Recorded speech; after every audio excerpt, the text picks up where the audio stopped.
That's better. Now you can't see all the mess behind me. Especially curated little office corner. They're hammering over me. Right on top. They're hammering right there. Oh. Right there. Well, I can't hear it. I don't know if the recording's picking it up, but I can't hear it. Good. Stacey can't hear anything else. Yeah. But So our last podcast, we talked about sensory triggers. Stacey said hers is noise. So let's talk about boundaries. I feel like we need a song for that. Let's talk about boundaries. That's exactly the song that came in my head too. So we've done an episode on boundaries where Stacey and I talked about what boundaries are and what boundaries are not. And I'd like to go a little deeper into boundaries in terms of boundaries in relationship to unsolicited advice. I have experienced receiving unsolicited advice a lot in my life. And in my super codependent days, it turned into people pleasing and wanting to do whatever they're suggesting, but also really feeling how that shifts me out of alignment. And now that I've got some recovery under my belt, unsolicited advice for me feels really icky. And I notice myself start to get defensive. What comes up for you guys when we talk about unsolicited advice and boundaries that we might need when somebody offers that to us? I think what comes up for me is that one day I'm going to write a book on all of the different ways that growing up in the Southern United States breeds and reinforces codependency. Because unsolicited advice is the culture that I grew up in rural North Carolina. Of something comes up and somebody tells you what they think about it, or what they think you should do about it, or how you should respond to it, or how you should feel about it, or how you should not feel about it. And yeah, I think for me, I agree with you, Jen. The defensiveness that comes up now feels out of proportion a lot of the time to what is actually happening in my present moment, because it's fueled by so much of that resentment and stuff from the past.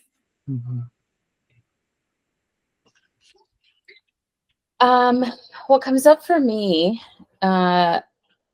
in regards to unsolicited advice is probably all the years that I gave it.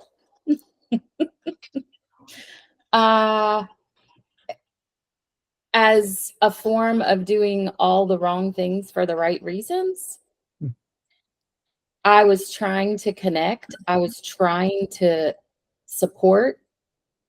I was trying to relate and identify, and I was never taught how to connect without trying to fix someone.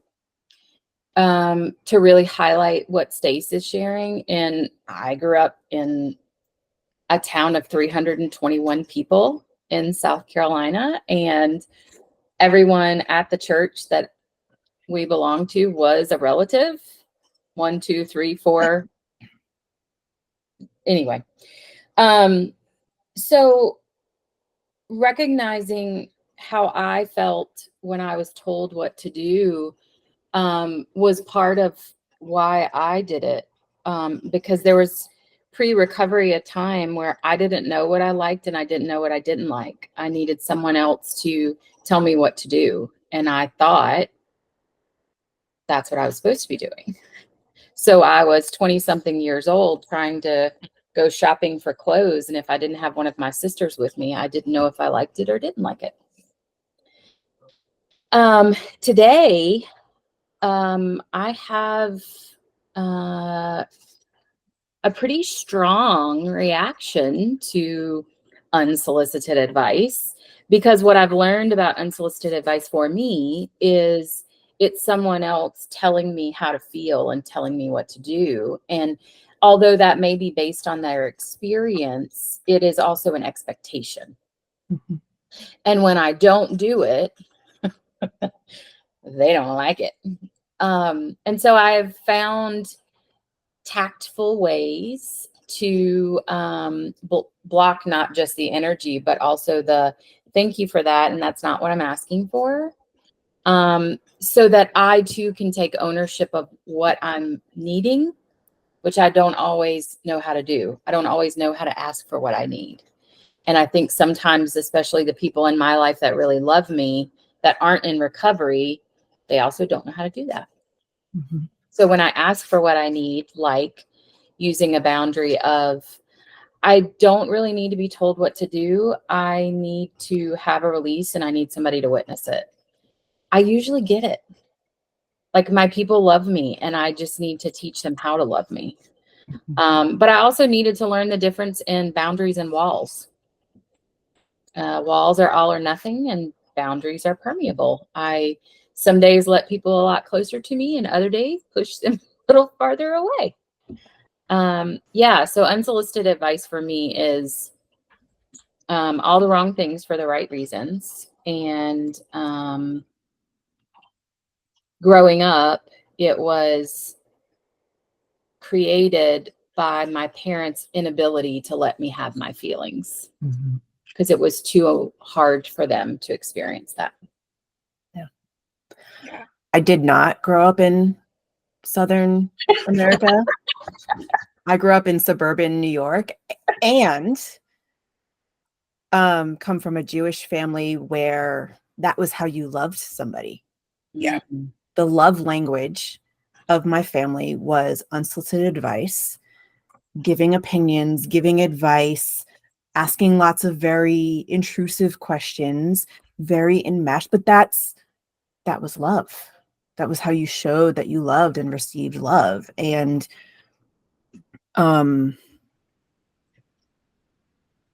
like now, or recognizing something that you had said, Am, I wrote down a note and I don't remember exactly what it was that you said, but what popped into my head was when somebody offers unsolicited advice to me, even now, I feel that defensiveness rather than the people pleasing of I have to do it. But then there's this anger that comes out because there's still that if I don't take your advice, I'm going to disappoint you. Mhm. And there's this anger and resentment of how dare you put me in that position Mhm. because I've worked so hard to not be there. I think that's a little bit of my inner teen coming out of just like, what the fuck? Why are you doing this to me? And then I think for me, the boundary I need is to take a step back and check in with me, and it's okay to not agree. Mhm. It's okay to say no, and it's okay to ask for what I need. Mhm. And if that's, I don't need that advice right now. Thank you very much. It also made me think of, and I think we've mentioned this on the podcast before in a different sense, but that the video, it's not about a nail. Mm. And you had said, well, sometimes I don't need answers. I just need a place to vent. I just need somebody to share this with me and witness this so that I can have a release. But I don't need you to hold it. I don't need you to do anything with it. I just need you to bear witness. It's not about the nail. I don't need the solution. And it makes me think of why we at the Healing Collective talk about guidelines so much. Because guidelines are a form of boundary, whether that's between me or me and somebody else. And in this case, me and the person giving me unsolicited advice. What do I need to stay in my body? Because it is a trigger for me. So what guideline do I need between me and me? and that inner teen rising up and saying, wanting to just be like, I'm out, put that wall up. And then what do I need to say to the person who's offering me that advice? What boundary do I need? And then kind of, like I said before, that boundary might be thank you, but no thank you. That boundary might be I need to share with you what's happening in my body right now because that didn't feel so good. And even just saying it out loud has been a big part of my recovery, because in the past, my experience has been I need to repress it. Like, don't say anything that might disappoint or upset somebody. Yeah. What were you going to say, Stacey? No, I think it really mirrored a lot of what you said, and Amber, I resonated a lot with what you were saying about boundaries versus walls, because in my experience, my transition into something different did show up as walls. I had the experience of growing up as a golden child. And when I started expressing my disagreement or preference or thought or opinion, it was really met with some resistance and challenge. And, super long story short, what it ended up for me was I cut ties and moved to another state by myself. And in that state, 16 years ago, was introduced to recovery and slowly had to learn my way back into the community that I live in now. And so I was in another state on my own for several years, and then moved a couple hours away from family for a couple of years. And now I live back in my hometown. And I live back in my hometown with a very different relationship with myself and a very different relationship with my family, where I now get the experience of being an agent of change, because I am in my hometown, but I'm in my hometown in recovery.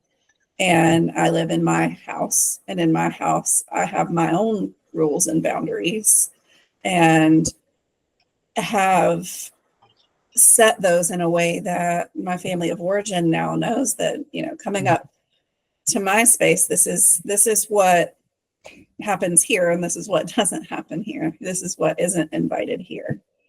And get the experience of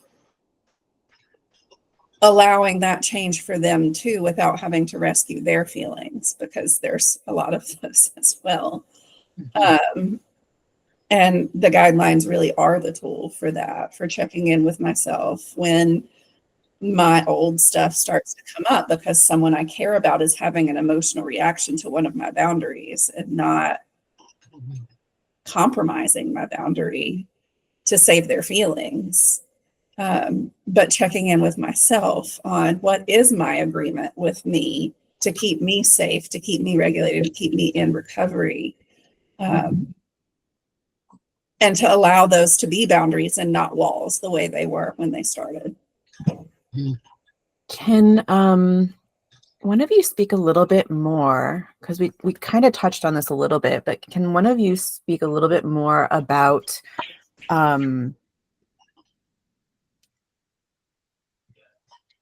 allowing me to have my feelings? And when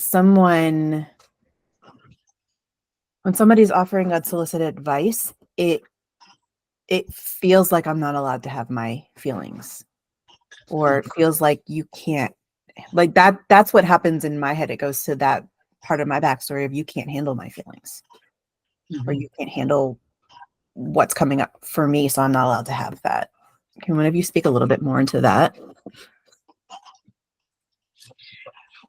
Sure. For me, there's several guidelines that show up in that request. One that I really struggle with at times is assuming positive intent. I'm the one changing. And in me changing, I have to recognize that other people aren't changing. They're doing what they've always done for me. They're not doing it to me. And just because that is their way of loving me does not mean I have to receive it that way. I think that is my people pleasing when I feel there's not enough room for my feelings. I'm assuming they don't want me to have my feelings. But that goes back to what Stace was referring to, which is, and part of the agreement with me and me is to slow down to make sure that I asked for what I needed. Because I also don't always want to have my feelings. I don't necessarily want to feel in front of everyone because they may not be a safe person for me. However, that is the techniques that I have learned, much like expressing gratitude because I'm changing, they're not changing. Thank you for that. And what's coming up for me that I need is A, B, and C. So using assume positive intent as a guideline, but also using ask for what I need as a guideline, because the right to have needs was not a child's right that I received. And so when I have needs, sometimes I feel like the inconvenience and I project that, which may or may not be the case. And I think what I would kind of close this up with is it's no one else's job to follow my boundaries. I get to reinforce those boundaries as opportunities of me reparenting me. I get to teach people that this is how Am needs me to show up, or this is the best way I can love Amber because she's teaching me this, because otherwise they don't have a clue. So that's really hard for me when I fall into they're doing it to me. It's usually when I know that I'm not with me and me. And recognizing that it's my job to be responsible for my boundaries, not anyone else's. Because I could offload that real quickly. Thank you for that. Yeah. So if y'all have any requests for topics or any thoughts on boundaries, feel free to leave a comment on the video, and we will see you next time. Thanks for joining me today, ladies. Thanks, Jen.